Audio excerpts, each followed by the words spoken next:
dos mais instigantes. Eu acho que vai dar um bom debate com o público aqui presente.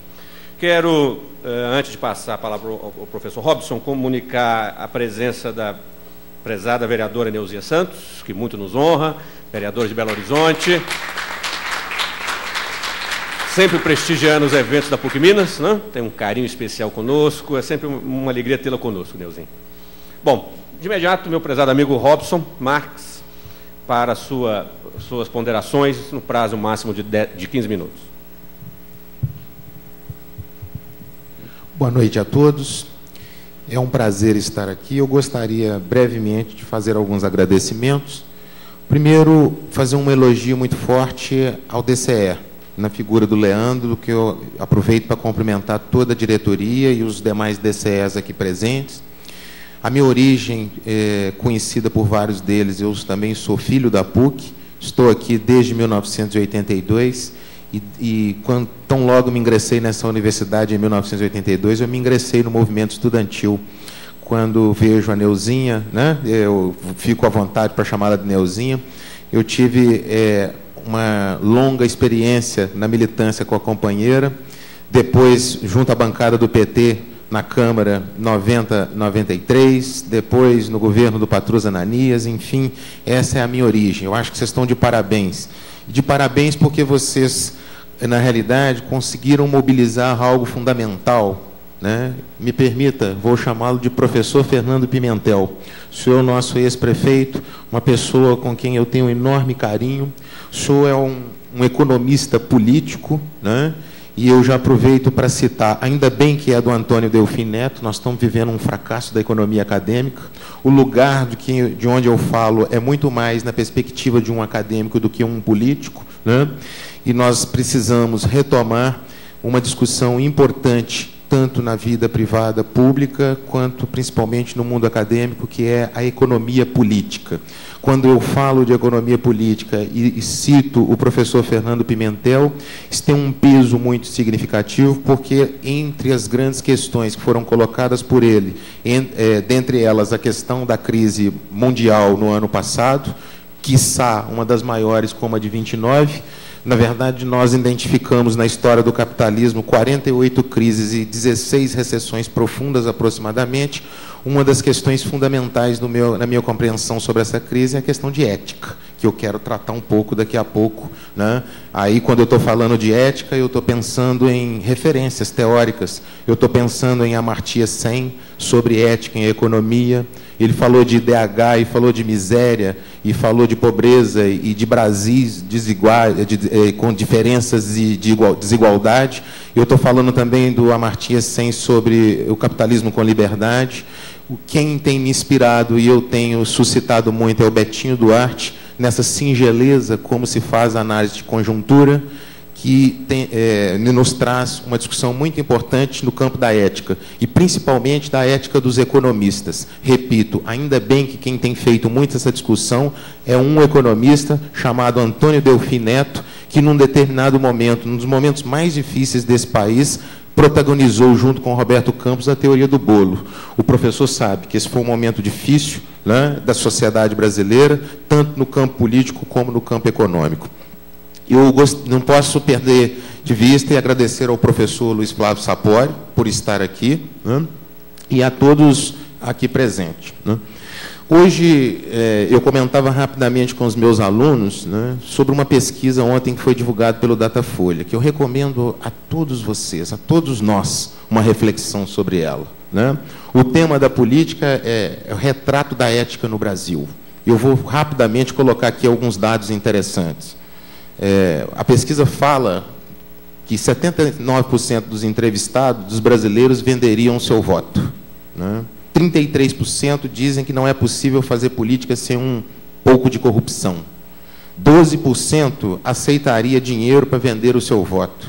10% diz que mudei de voto em troca de emprego ou de favor.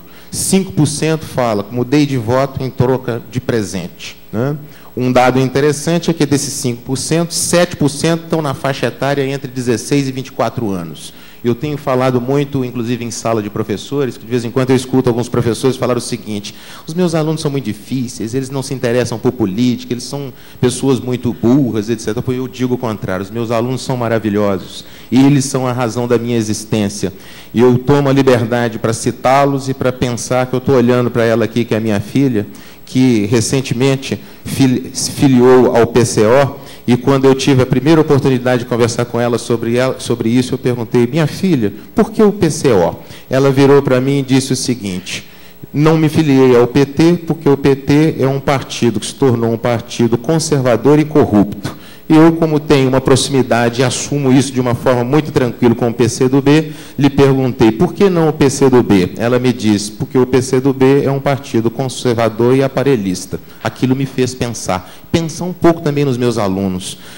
Nossos alunos, na realidade, são pessoas maravilhosas. Eles se enquadram um pouco naquilo que uma pesquisa produzida em Washington, que é o chamado The Next Generation, os próximos. Essa faixa etária que está exatamente entre 16 e 24 anos, que pensam em coisas interessantes politicamente correto, mas tem um desânimo, às vezes, muito grande com a questão da política, com a economia e outros aspectos, exatamente por informações como essas que a Folha de São Paulo ontem trouxe.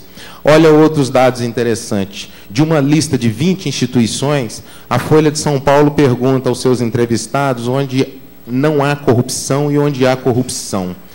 Onde não há corrupção para os entrevistados? 29% diz que não há corrupção na Igreja Católica, 24% diz que não há corrupção nas Forças Armadas, 21% diz que não há corrupção na imprensa, em que pese Jânio de Freitas dizer que o que prevalece na imprensa brasileira é a ausência de ética, produz mais fato do que acontecimento. O Betinho é um dos que nos chama a atenção um pouco para essa questão. Fato é diferente de acontecimento, a gente tem que observar os atores, tem que prestar atenção nos cenários, na infraestrutura e na conjuntura. 16% fala que não há corrupção nos sindicatos, 16% diz que não há corrupção nos bancos e nas financeiras. Uma outra discussão interessante sobre ética. Achei maravilhoso quando o professor Pimentel coloca a questão da bandalheira do sistema financeiro, me deixe colocar dessa forma, quando coloca o cerne da crise no sistema financeiro. O Bush, Barack Obama e outros gastaram aproximadamente até agora 5 trilhões de dólares para salvar o capitalismo da bancarrota, e tinha que fazê-lo.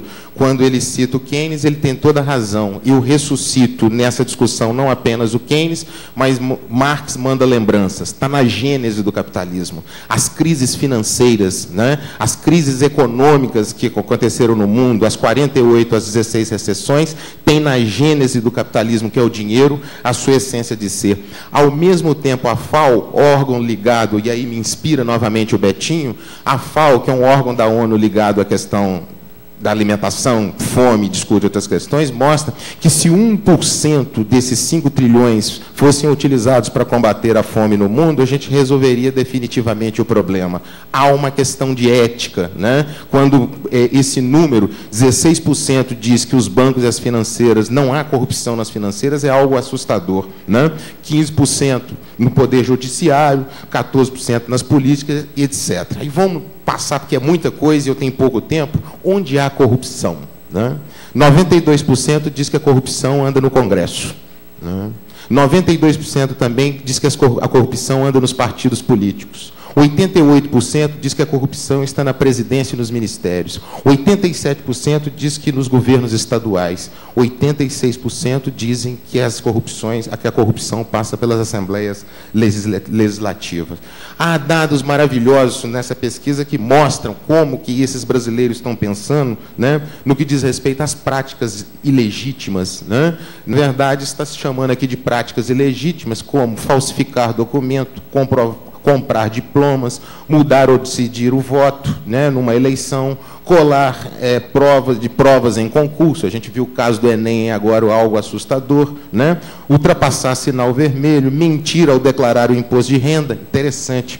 Quanto maior a faixa de renda, quanto maior o poder aquisitivo, mais grave fica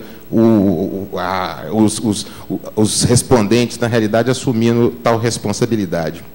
Eu penso, né, E eu acho que essa oportunidade é muito rica, porque os nossos convidados dessa semana são pessoas que têm, na realidade, na nossa singela compreensão, vida ilibata, papéis importantíssimos na construção da cidadania desse país, papel importante